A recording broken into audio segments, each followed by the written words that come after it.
Hey, in this video we wanted to cover how to make the best, quickest, fastest winter shelter so that you can extend that season and spend some more time in these higher elevations in that fourth season that a lot of you aren't hitting. Right now it's January in Utah. We're going to be hiking up to this peak that's about 11,000 feet, and we're going to be building snow shelters. So join with us on this journey. We're going to give you some tips and tricks and show you how you can stay a lot warmer by actually utilizing the snow rather than fighting against it.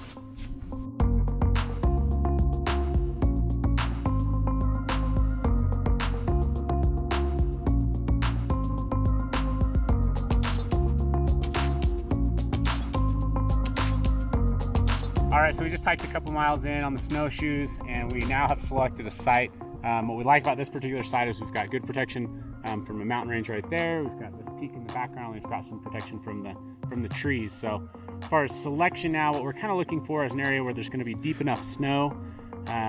Maybe if it's drifting up a little, that can be helpful, but you also want to be careful not to dig into deadfall. If you're digging and you find deadfall, it's going to slow things down. So we're going to go ahead, head over here, start the digging process. Now the shelter that we're going to be going with on this trip is a snow trench, but we are going to definitely do some things that are going to allow it to be more insulative. A lot of people like to do snow caves, but they're going to take more time, more finesse, and you know that's not always what we're looking for. We're looking for something that's going to work, be effective, and the least amount of time the better. So we're gonna head over here, we're gonna start our trench, and we'll show you how we're doing that and some of the things that will help you with doing that. All right, so I'm just gonna go ahead and start here and build off this existing drift. I take my snow and throw it sideways, and I'm gonna go with one entrance in. So I'm gonna enter from the uphill side. That's probably where I'm gonna be most of the time, is back here where these guys are. So I'm just gonna start digging, throwing it off to the side, and try to build up two walls as close together as I can, so that I can have the trench and still reach some branches across, put a tarp down, and pack the snow in back on top. So now comes the fun part.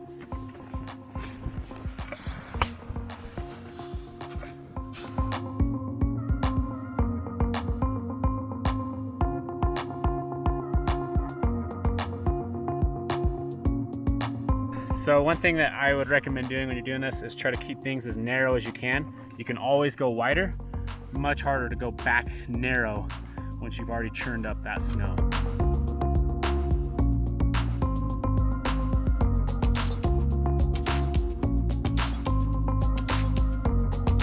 It's deeper than I thought, so that's really good. Well, I'm done digging. I've been leveling it out just a little bit, but essentially I've got my trench. I've kind of hollowed it out this way, but I tried to keep the top narrow so that I don't have to use bigger branches to support this, and I'll explain that later. But yeah, essentially I've kind of hollowed it out and made it long enough. On my foot end, I dug it back in there a little bit more like a snow cave. It's just where my feet are going to be at, so not as big of a deal. I still have easy in, easy out. So now I just got to go get some branches, get my tarp set up, and then we'll put some snow on to insulate it. Not too bad. I don't know how long I've been digging, because we started, and then we got shooting some products and some different things, and got back to building. So I don't feel like it's too bad, especially broken up. So maybe 35 minutes of solid digging, maybe less, maybe more, I don't know. All right, so I just went and broke a few branches off some dead trees, laid them over my trench here, and then I'm gonna pull my tarp out, lay it across the top. For the most part, that's why it helps to be narrow, is I was able to just pull all these branches off of dead trees. It wasn't too difficult for me to find these. Anyways, I'll get that across the top. We'll anchor it down, and then we'll actually put an insulating layer of snow across the top of the tarp. So we'll dive into that, but it's getting cold out here. This thing is freezing up. Nothing but slush in there, and my threads are freezing up. Glad I'm gonna be tucked down in that hole tonight. Got the tarp on here now. It's kind of tight, not really that tight, and then I'm going to start going around the edges with snow and packing it on there, and we'll slowly work my way towards the middle. The branches should support the snow, but I'm trying to be gentle about it. You can definitely throw some in the middle and have it try to cave in quickly. So getting those edges firmed up, throwing the snow on top. That snow on top is really going to help hold in some heat from your body and breathing and whatnot inside there. So it should be a pretty good system. It's beautiful out here. The wind is picking up, but man, it's getting all foggy and Definitely just so quiet, which is what I love about winter camping. So, all right, so I just wanted to kind of show you the system here. It's not perfect. You can still see some openings, but it's getting pretty dark. So I want to take you in here before we lost light. All right, so I'm just gonna take you down in here. This is kind of the top. Drop it in here. It's really hard to see because it's all white. Yeah, I mean, essentially, that's where my feet are gonna go.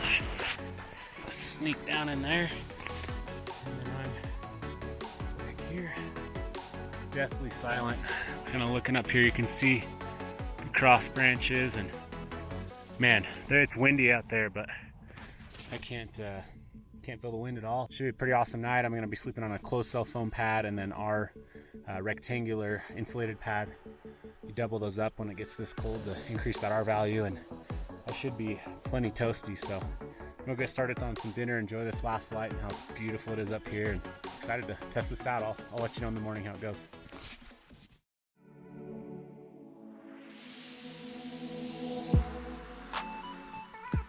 See those boots right there? They are frozen stiff, and I'm not looking forward to putting them on my feet. I'd much rather stay in this warm bag, but